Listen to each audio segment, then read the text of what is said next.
Hello दोस्तों, स्वागत है आप सभी का आपके अपने स्कूल दोस्त प्रवीण पर।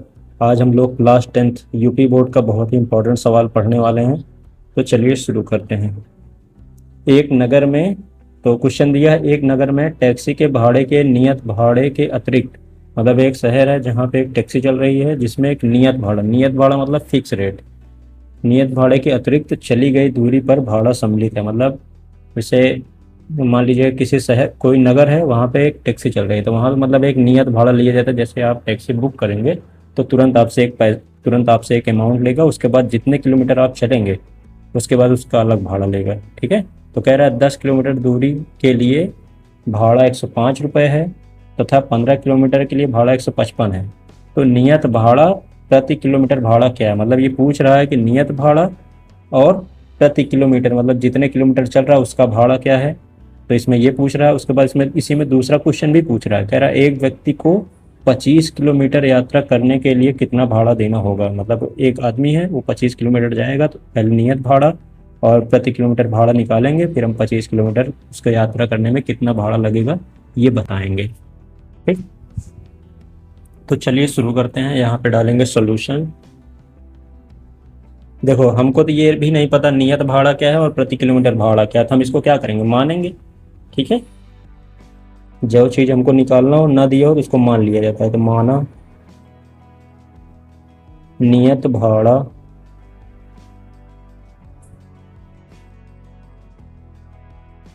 माना नियत भाड़ा x रुपये।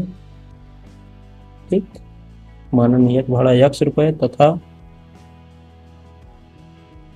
प्रति, बोला ना प्रति किलोमीटर, तो प्रति किलोमीटर का भाड़ा कितना है, y रुपये। ठीक। देखिए, अब हमको दो दो चीजें बोल रहा है। एक तो पहले बोल रहा है 10 किलोमीटर चलने में, और दूसरा बोल रहा है 15 किलोमीटर के लिए। तो 10 किलोमीटर चलने के लिए कितने रुपए ले रहा है? 10 किलोमीटर के लिए 105 रुपये ले रहा है। और 15 किलोमीटर के लिए कितना ले रहा है? 15 किलोमीटर के लिए 155 रुपये। तो इसी से हम एक समीकरण बनाते हैं। ठीक है। समीकरण बनाएंगे तो एक नियत भाड़ा ले रहा है, नियत भाड़ा क्या हो जाएगा, यक्स, और जितने किलोमीटर चल रहा है, कितने किलोमीटर चल रहा है, 10, और इसका प्रति किलोमीटर भाड़ा कितना है, वाई, तो बराबर क्या हो गया, 105। ठीक। अब आप लोगों को ये समझ में नहीं आया होगा तो कैसे होगा, तो इसको मैं आपको समझाता हूँ।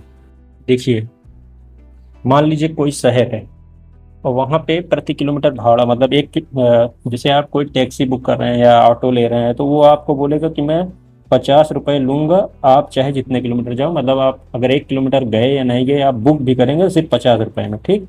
उसके बाद वो आपको बोलेगा कि प्रति किलोमीटर, मतलब जितने किलोमीटर जाएगा उसके लिए कितने रुपए लेगा, 20 किलोमीटर और 20 रुपये। ठीक है। 1 किलोमीटर का कितने रुपए लेगा, 20 रुपये। और अगर मान लीजिए आपको 10 किलोमीटर गए, ठीक, 10 किलोमीटर आपने दूरी तय की, तो पहले तो सबसे पहले वो आपसे 50 रुपये लेगा, आप चाहे जितने किलोमीटर जाए। पहले सबसे पहले क्या हो जाएगा, 50 लेगा तो 50 को ऐड करेंगे। उसके बाद कितने रुपए ले रहा है प्रति किलोमीटर, 20 रुपये, तो ये 20 लेंगे और जितने किलोमीटर चलेंगे उसका इसमें गुणा कर देंगे। ठीक। तो वही चीज हमने यहाँ पे किया है। ये प्रति नियत भाड़ा हो गया। नियत भाड़ा हमको नहीं दिया था तो हमने माना था यक्स, इसलिए नियत भाड़ा हो गया। और जितने किलोमीटर चले हैं प्रति किलोमीटर का उसमें गुणा कर दिए, तो हमारे जो टोटल अमाउंट लगा 105 रुपये, ये यहाँ पे है। अब ठीक, यही चीज़ ऐसे लिखा गया है। अब इसको जोड़ने घटाने पे जो आएगा, जैसे मान लीजिए 50 हो जाएगा और 2 तो 250 आएगा, ये 250। ठीक, ऐसे है। ऐसे ही इसको जोड़ने घटाने पे आएगा। अभी मैं आपको लास्ट में करके ये चीज़ दिखाऊंगा। तो दूसरा समीकरण क्या बन जाएगा, इसके लिए भी नियत भाड़ा कितना है, यक्स, और कितने किलोमीटर ये चला है, 15, प्रति किलोमीटर का गुणा करेंगे और कितना हो गया, 155। तो हमारे पास दो समीकरण बन गए। कौन कौन से समीकरण, ये वाला एक, ये वाला समीकरण दो। ठीक। अब हम क्या करेंगे, एक समीकरण से मान निकाल के दूसरे समीकरण में रखेंगे। तो मान लीजिए इसी समीकरण को हम दूसरे वाले समीकरण को ही सॉल्व कर लेते हैं और आगे, तो ये हो जाएगा यक्स बराबर 15y को इस तरफ भेज देंगे, तो ये हो जाएगा 155, इधर था प्लस में, इधर आएगा तो माइनस में 15y। ये क्या हो जाएगा, समीकरण 3। ठीक। अब देखिए, हमने समीकरण 2 को सॉल्व करके समीकरण 3 बनाया है। अब 3 का मान 2 में नहीं रखेंगे, 3 का मान किस में रखेंगे, 1 में। तो यहां लिखेंगे समीकरण 3 से यक्स का मान समीकरण 1 में रखने पर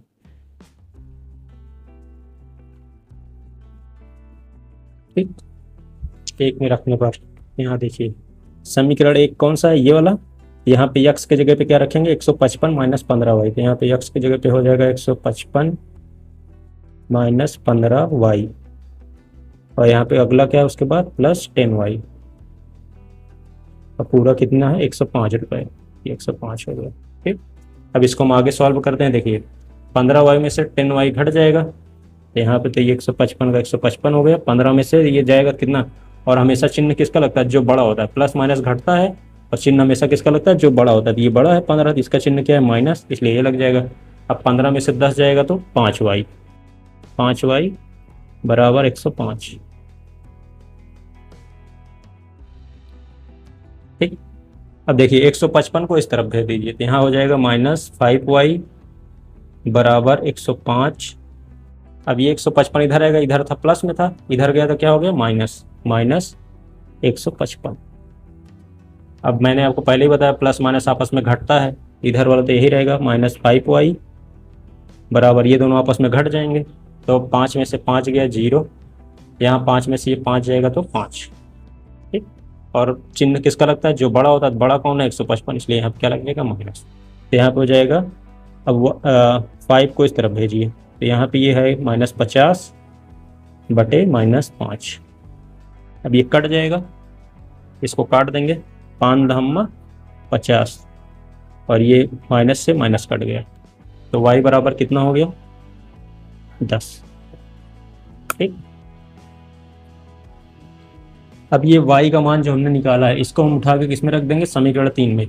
ये हमारे पास प्रति किलोमीटर भाड़ा का दाम आ गया। अब हमको क्या निकालना था, नियत भाड़ा। नियत भाड़ा यक्स है, तो यक्स के लिए, यक्स निकालने के लिए समीकरण 3 में रखेंगे। तो y का मान समीकरण 3 में रखने पर y का मान समीकरण 3 में रखने पर, ठीक, देखिए समीकरण 3 क्या है, यक्स बराबर 155 माइनस 15, और y का मान कितना निकाला हमने 10, तो यहाँ पे ब्रैकेट में 10। ठीक, ये हो जाएगा 155 माइनस ब्रैकेट खोलेंगे 15 दहम्मा 150। ठीक, ये हो जाएगा 15 में से ये गया 5, तो यक्स का मान कितना आ गया 5, ये हो गया। ठीक, अब देखिए हमसे क्या पूछा है, 25 किलोमीटर याद, ये वाला तो हमारे पास हो गया। नियत भाड़ा कितना हो गया 5 रुपये, और प्रति किलोमीटर भाड़ा कितना हो गया 10 रुपये, क्योंकि y का मान कितना आया है 10। ठीक, अब देखिए हमसे पूछा है 25 किलोमीटर यात्रा करने के, अब हमसे पूछ रहे 25 किलोमीटर यात्रा करने के लिए कितना भाड़ा देना होगा, तो हम 25 किलोमीटर का निकालेंगे। तो यहाँ पे लिखिए ऐसे 25 किलोमीटर। ठीक, 25 किलोमीटर, सबसे पहले तो नियत भाड़ा देना होगा। नियत भाड़ा यक्स, और कितना किलोमीटर चल रहा है 25, और प्रति किलोमीटर भाड़ा कितना है y। अब हम देखिए यहीं पे इसका मान रखेंगे, मान रखिए, ये हो जाएगा यक्स का मान कितना निकाले थे 5, और 25, y का मान कितना निकाले थे 10, ये हो जाएगा 5, 25 दहम्मा 250। ठीक, इसमें इसको जोड़ देंगे तो ये हो जाएगा 255, ये हो जाएगा 255, ये हो जाएगा किसका 25 किलोमीटर का भाड़ा। ठीक है, तो यहाँ लिखेंगे अतः नियत भाड़ा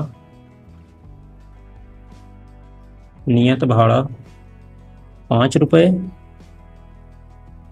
तथा प्रति किलोमीटर का भाड़ा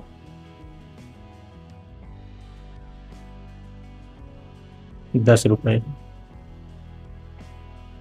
ठीक, और 25 किलोमीटर का हो ही गया। 25 किलोमीटर का कितना है, तथा 25 किलोमीटर का भाड़ा कितना है? 255। हो गई हमारी सवाल। ठीक, देखिए हमने कुछ किया नहीं इस सवाल में, जो जो दिया था वही वही मान लिए हैं। जैसे जो निकालने के लिए देता है उसी को यक्स वाई मानते हैं। जैसे यहाँ पे दिया था नियत भाड़ा, तो हमने नियत भाड़ा को मान लिया क्या है, यक्स है, तथा प्रति किलोमीटर का भाड़ा मान लिया वाई है। अब जितने किलोमीटर चलेगा, जैसे 10 किलोमीटर चल रहा है, नियत भाड़ा एक यक्स रुपये ले लिया, उसके बाद 10 किलोमीटर चल रहा है, 10 में प्रति किलोमीटर भाड़ा से गुणा किया तो 105। ये वाला समीकरण बना लिया। ऐसे ये वाला समीकरण बना लिया। एक समीकरण से यक्स का मान निकाल के दूसरे समीकरण में रख दिया, तो यक्स का भी मान आ गया, वाई का भी मान आ गया। यक्स का मान 5, वाई का मान 10। इसी हिसाब से फिर 25 किलोमीटर का मान निकालने के लिए यहाँ पे भी मान रख के निकाल लिए। ठीक है, आई होप आप सभी को ये वीडियो अच्छा लगा हो। वीडियो अच्छा लगा हो तो वीडियो को लाइक करें, चैनल को सब्सक्राइब करें, और ऐसे ही और ढेर सारी इंपॉर्टेंट सवाल मैंने अपने चैनल पे करवाई है, वो सब जरूर देखें। आप सभी का दिन शुभ हो। जय हिंद।